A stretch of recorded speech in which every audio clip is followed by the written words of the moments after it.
Attacker wins you matches but defenders wins you trophies, এই লাইনটার মানেটা বার্সা ফ্যানরা আসলে হারে হারে এখন বুঝতে পারতেছে।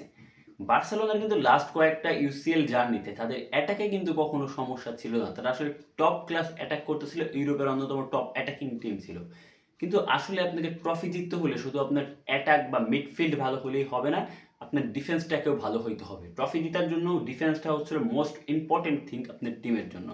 আপনি আসলে ইউরোপের সফল ক্লাবগুলোকে দেখেন, রিয়াল মাদ্রিদ, লাস্টে যদি আপনি বায়ার্ন মিউনিখকে দেখেন, রিসেন্ট টাইমে পিএসজি, তারপর হচ্ছে লিভারপুলে আগে ভালো ডিফেন্স করছে, এই সিজন বা খারাপ যাচ্ছে, তাদের কিন্তু আসলে যখন তারা সাফল্য পাইছে তারা কিন্তু আসলে তাদের ডিফেন্সটাকে আসলে সলিড করে রাখছিল।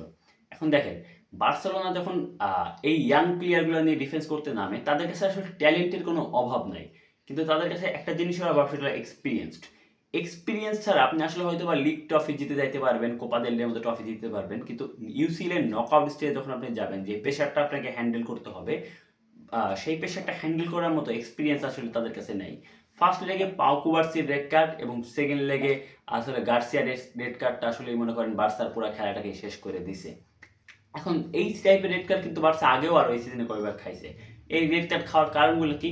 হয়তো বা ভালো এক্সপিরিয়েন্স ডিফেন্ডার অন্যভাবে সিচুয়েশনটাকে ট্যাকেল করতে পারতো, স্পিড ডিফেন্ডার স্পিড দিয়ে ধরতে পারতো, এবং রেড কার্ডটা নিয়েও তর্ক বিতর্ক করার মতো বিষয়টা ছিল যে কোন দুই পাশ থেকে আসলে আসতেছিল, সে কি কভার করে ফেলতো নাকি সল্লতকে, এই বিষয় নিয়ে সল্লত স্পিডে না, কিন্তু আবার এবারে চিন্তা করতে পারে যে আসলে সে সেখান থেকে শট নিতে পারতো বা পাস করতে পারতো, সেই জায়গা থেকে আসলে ক্লিয়ার গোল স্কোরিং অপরচুনিটি আটকানো হয়েছে, এই জন্য রেড কার্ডটা দেওয়া হয়েছে।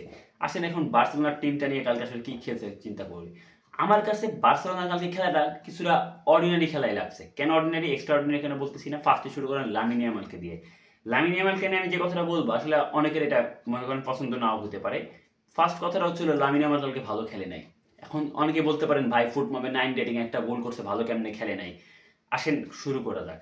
ফার্স্টে যে গিফটটা লামিন ইয়ামাল পাইছে ওইটা বাদ দেন, ওইটা আসলে গিফট ছিল, লামিন ইয়ামাল কোনো কিছু ক্রিয়েট ছিল না, জাস্ট ফিনিশিংটা সুন্দর দিছে, সেটা তার কাছে সবাই আশা করে। কালকে আসলে লামিন ইয়ামাল দুইটা শট নিছে অ্যাথলেটিক এগেনস্টে, দুইটা শট, জাস্ট দুইটা।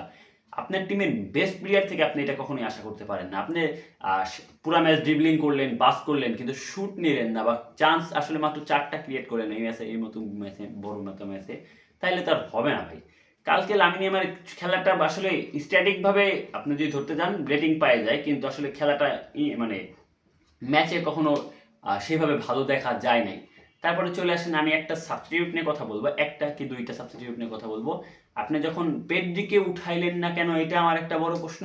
আরেকটা বড় প্রশ্ন, ফেরান টরেসকে কালকে উঠাই নেওয়ার কারণটা কি ছিল? সে একমাত্র অ্যাটাকিং থ্রেট ছিল বার্সেলোনার কালকে অ্যাথলেটির হাবে, খুব যে আসলে ভয়ঙ্কর থ্রেট কি করতেছিল, এবং পেড্রি এক্সস্টেড ছিল, তাকে আসলে মিডফিল্ডে ভালো মতো কাজই করা যাচ্ছিল না, তাকে উঠাই কেন ডিয়ংকে আগে নামাইলো না, এটা আমি বুঝলাম না। তাকে পুরো 90 মিনিট খেলানোর কারণ কি ছিল আমি জানি না, এবং ফেরান্ডে উঠাই নেওয়ার কারণ কি এটাও আমি জানি না।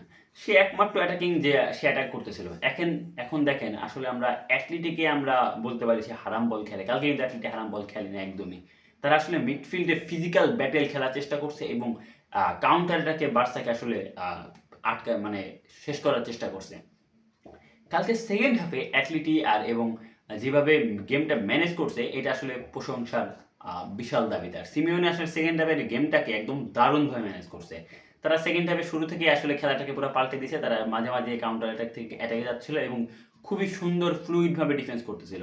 এবং সবাই জানতো, তারা সিমিওনে এটা মাথায় নিয়েই চলছে যে অ্যাথলেটিক ডিফেন্স আসলে ভেঙে যাইতে পারে, অ্যাথলেটিক ডিফেন্স না সরি, বার্সার ডিফেন্স আসলে ভেঙে যাইতে পারে একটা লং বল থেকেই, এবং তারা আসলে হাই লাইন খেলবে এটা জানা বিষয়। এবং তাদের হাই লাইন খেলার কারণে, তাদের ইনএক্সপিরিয়েন্স ডিফেন্ডার থাকার কারণে তারা কিন্তু আসলে এই কাজটা করতে পারতেছে।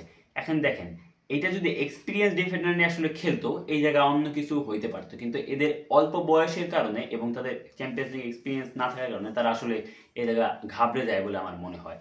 এখন এই বার্সার এই প্রত্যেকবারের সেই 11 বছর লাস্ট ইউসিএল ধরে একই কাহিনী, কখনো কোয়ার্টার, কখনো রাউন্ড অফ 16, কখনো সেমি, কখনো গ্রুপ স্টেজ থেকে বাদ পড়ে যাওয়ার এই জিনিসটা আসলে যাচ্ছে না।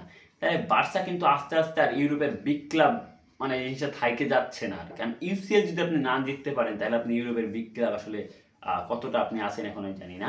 বার্সা হয়তো বা নেক্সট টাইম ট্রাই করবে, যদি তারা প্রপার ডিফেন্ডার সাইন না করে, তাহলে তাদের জন্য আমি সামনে ভালো কিছু দেখতেছি না।